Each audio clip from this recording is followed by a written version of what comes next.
ચાલો ભાઈ કાનાજીના દર્શન કરી અને ઓફિસ જવા માટે નીકળીએ.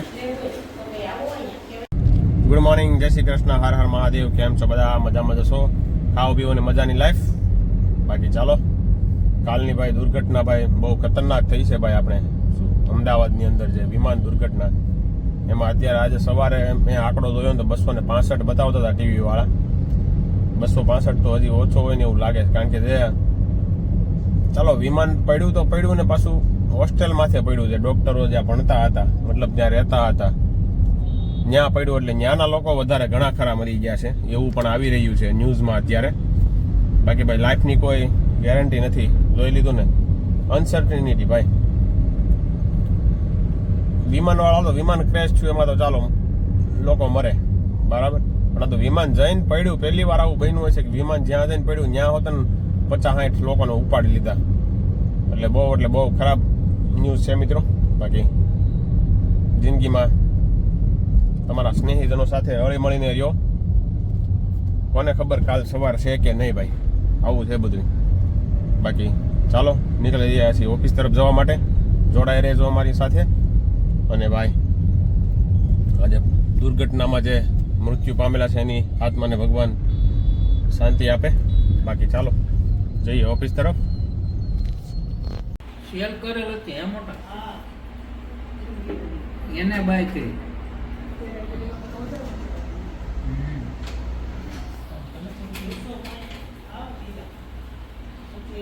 ચાલો ભાઈ ઓફિસેથી નીકળીને હવે જઈએ છીએ દેવાભાઈની ઓફિસ તરફ. 3:15 થયા છે ભાઈ. દેવાભાઈએ કંઈક ઓફિસમાં આડું અવળું કામકાજ કર્યું છે, કંઈક જગ્યા ફેરવી છે. જોઈએ હવે કઈ રીતનું કર્યું છે, જોઈ આવીએ. ચાલો મળીએ દેવાભાઈની ઓફિસે જઈને. જોડાઈ રહેજો મારી સાથે. અમારા બ્લોગ કેવા લાગે કમેન્ટ જરૂરથી કરજો મિત્રો. ચાલો દેવાભાઈનું નવું સેટઅપ કરી નાખ્યું છે ભાઈ. જો સોફો ક્યાં ગયો? ગાય ખાઈ ગઈ હે ભાઈ? સોફો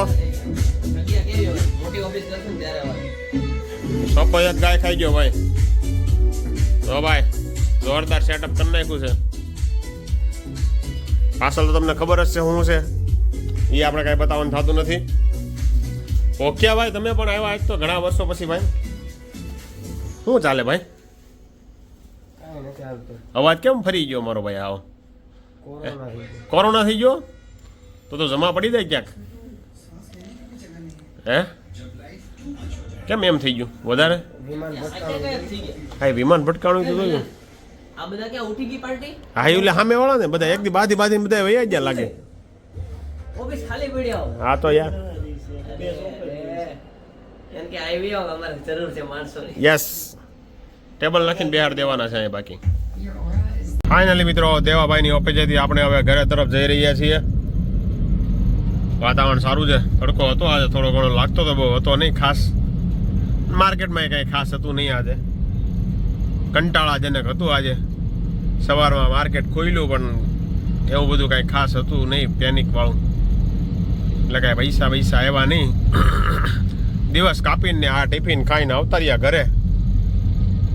બાકી હાલો હવે જવાનું છે મનીષાને. ઇન્જેક્શન આવ્યા છે, 5 ઇન્જેક્શન આવ્યા છે ભાઈ મેલેરિયાના. તો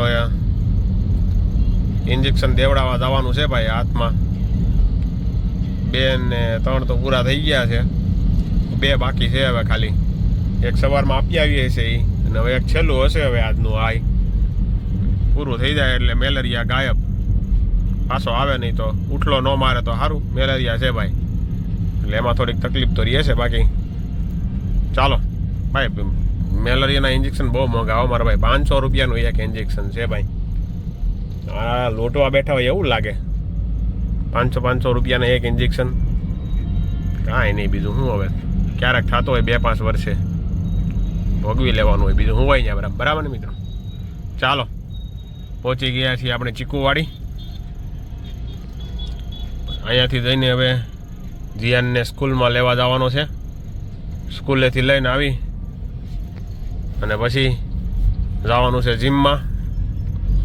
આજે લેગ વર્કઆઉટ કરવાનું છે ભાઈ. ઘણા દિવસ પછી આજે લેગ વર્કઆઉટ કરવું છે. જોઈએ કેવું કરીએ છે. ચાલો મળીએ જીમમાં જઈને. 1 hour later.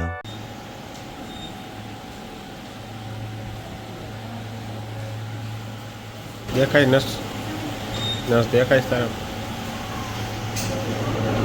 તો ભાઈ આપણે આવી ગયા છીએ ડાયમંડ હોસ્પિટલમાં ફરીથી રિપોર્ટ કરાવવા માટે. ડૉક્ટરે કીધું કે ભાઈ ફરીથી રિપોર્ટ કરાવી લો એટલે ખબર પડે કે ભાઈ મેલેરિયાના કણો મરી ગયા છે કે નહીં. તો એટલા માટે આપણે રિપોર્ટ કરાવવા આવ્યા છીએ ભાઈ ડાયમંડ હોસ્પિટલમાં. ચાલો રિપોર્ટ કરાવી લઈએ.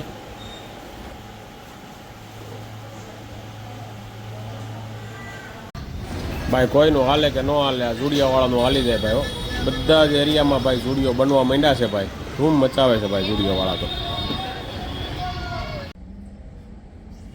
બહાર ગયા હતા મચ્છર કરડેલું હોય ગમે. જો ભાઈ આ મલેરિયાનો લાસ્ટ ડોઝ બની રહ્યો છે. બધા આમ જ એક પાછું એટલે 5 નું પૂરું થયું. છેલ્લું પૂરું થઈ ગયું ને.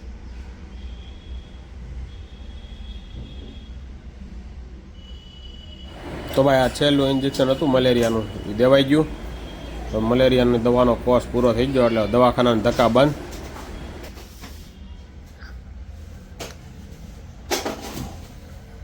ફ્લાઇટમાં ક્રમ છાયનો ઓલું ગયો.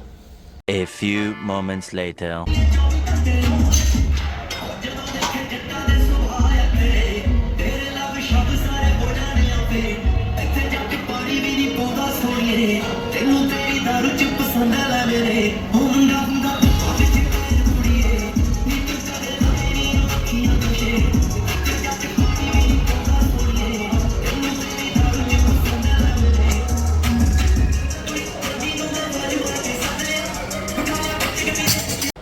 ફાઇનલી ભાઈ મનીષાને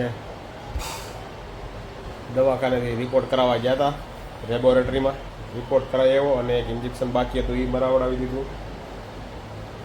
અને ભાઈ રિપોર્ટ પાછો કરાવ્યો તો એકદમ નોર્મલ આવ્યો છે, કોઈ વાંધો નથી. મલેરિયા ગાયબ થઈ ગયો છે, મલેરિયાના કીટાણુ બધા મરી ગયા છે. થોડીક દવા આપી 15 દી આપવાની, એકની એક દવા. એટલે ફરીવાર રિપીટ પાછો ઉછાળો મારે નહીં મલેરિયા એટલા માટે આપેલી છે. મલેરિયા ભાઈ એ એક ધ્યાન રાખવું પડે, મલેરિયાનો કોર્સ પૂરો કરવો પડે. એ પાછો વાળો આવે રિપીટ આવે, આવું કામકાજ છે મલેરિયાનું. બાકી ચાલો, તમને અમારો આ બ્લોગ કેવો લાગ્યો કમેન્ટ જરૂરથી કરજો મિત્રો. અને તમારા મિત્ર મંડળ સાથે શેર પણ કરો. અને તમે અમારી ચેનલને લાઈક, શેર અને સબસ્ક્રાઈબ નથી કરી તો સબસ્ક્રાઈબ કરી લેજો. ચાલો ફરી મળીશું આવતીકાલે નવા બ્લોગ સાથે.